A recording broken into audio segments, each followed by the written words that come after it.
আসসালামু আলাইকুম বন্ধুরা, কেমন আছেন? ভালো আছেন তো? আমি একটু শরীরটা অসুস্থ, সেই জন্য ভিডিও আসেনি। আর দেখুন তো এই স্লোগানটা কেমন হয়েছে। একটা কাকা দিচ্ছে স্লোগানটা। স্লোগানটা শুনে কার রাগ হবে আর কে খুশি হবে, স্লোগানটার মধ্যে কি এমন লুকিয়ে আছে, স্লোগানটা একবার শোনো। স্লোগানটার মধ্যে লজিক আছে, কিন্তু সত্যতা আছে স্লোগানটায়। স্লোগানটাই যে কাকাটা বলছে, স্লোগানটার মধ্যে যা ঘটেছে সেইটাই স্লোগানের মধ্যে ঢুকিয়ে খুব সুন্দর করে সাজিয়ে স্লোগানটা দিচ্ছে। দেখুন একবার স্লোগানটা শুনুন। শুনুন। বলি অবয়া থেকে তামান্না হাজারো মেয়ের কান্না এই তৃণমূল আর না এই অবয়া থেকে তামান্না হাজারো মেয়ের কান্না এই তৃণমূল আর না। শুনলেন তো স্লোগানটা? স্লোগানটা কিন্তু সত্যতা আছে, একশো একশো সত্যতা। এই যে তামান্না, একটা ছোট্ট বাচ্চা মেয়ে, তিনি বোমের আঘাতে মারা গেলেন, দুনিয়া ছেড়ে চলে গেলে। যারা টিএমসি কর্মী তারাই মেরেছে এই ছোট তামান্না। সে কিছু জানেই না রাজনীতি সম্বন্ধে, তাকে আজকে দুনিয়া থেকে চলে যেতে হলো। আর অভয়া এনার কথা বলছে আর কি, ডাক্তার, তিনাকেও মানে নির্মমভাবে হত্যা করলো, তারও বিচার হলো না।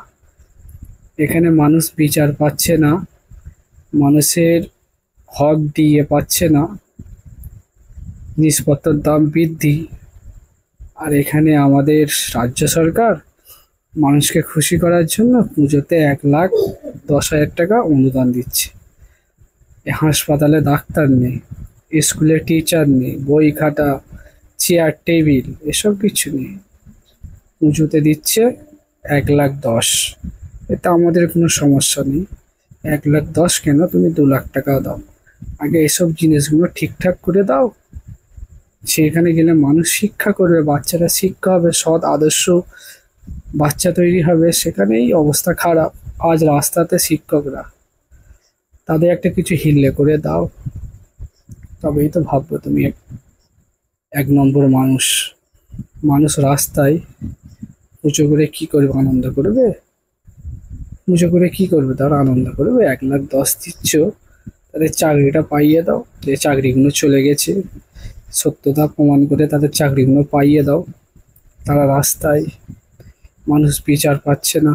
অভয়া থেকে শুরু করে তামান্না, আবার এইদিকে আমাদের ভাঙড়ে রাজ্জাক খাঁ, তিনিও চলে গেলেন। কে মেরেছে? তাদেরই দলের লোক। তবুও তো বিচারের ব্যবস্থা আছে নাকি? বিচার পাবে সে?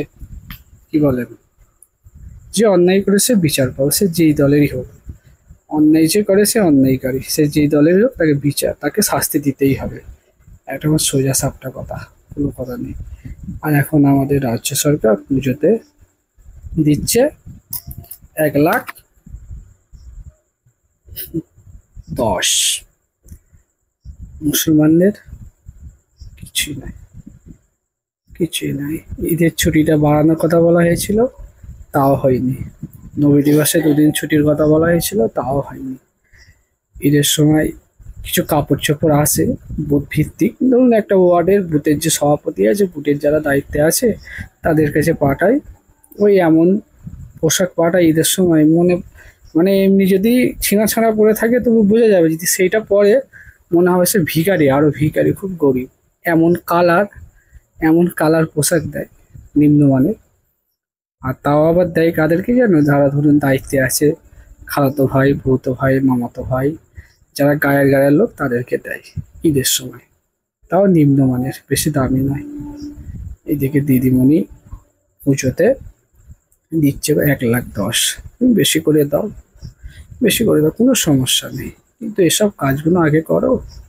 স্কুলগুলো ঠিক করো। স্কুলে টিচার নেই, মাদ্রাসায় টিচার নেই, প্রাইমারি স্কুলে টিচার নেই, স্কুলগুলো বন্ধ হয়ে যাচ্ছে, এইগুলোর ব্যবস্থা করো।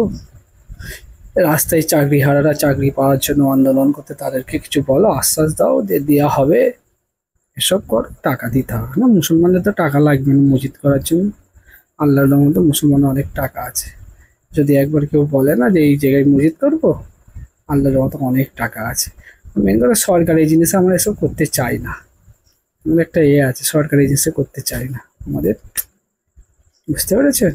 অনেক কথা হয়ে গেল, এখানেই রাখছি, ভিডিও শেষ করছি। আর স্লোগানটা শুনলেন তো, স্লোগানটার মধ্যে সত্য আছে, তার কথা আমি ঠিক বলেছে। চলুন, ভালো থাকবেন, সুস্থ থাকবেন।